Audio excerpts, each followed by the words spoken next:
Bonjour à tous. Ce court exercice, assorti de sa correction, aura pour objet la détermination du champ électrostatique E, créé en son centre, par une sphère chargée en surface. On se place en coordonnées sphériques r, θ, φ, et on considère une distribution surfacique de charge sigma répartie sur une sphère de rayon grand R, selon la loi sigma égale sigma 0 cosinus θ à la puissance 4. Le but de cet exercice est d'établir l'expression du vecteur champ électrostatique, grand E, en son centre O. La figure présentée à l'écran résume la situation. Elle fait apparaître le repère sphérique, associé à la base locale UR, Uθ et Uφ, ainsi que les variables angulaires θ et φ utilisées pour repérer la position d'un point quelconque de l'espace.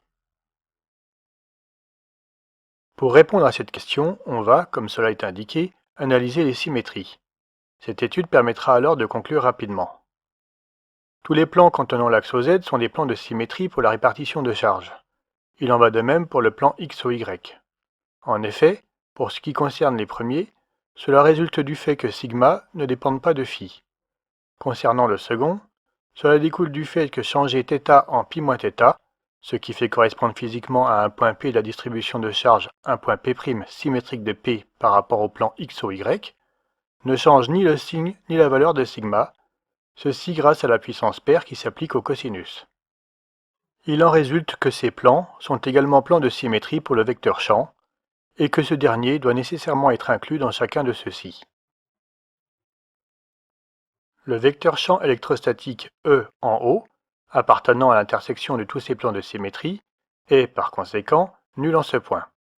Sans calcul, on trouve que E en haut est égal au vecteur nul. La figure présentée met en évidence les symétries évoquées en représentant le plan X ou Y, à l'horizontale sur la figure, et un plan quelconque contenant l'axe OZ. L'exercice est maintenant achevé. Si cette vidéo vous a été utile, merci de le faire savoir et soutenez-nous en vous abonnant à notre chaîne. Nous sommes ouverts à toute suggestion d'amélioration.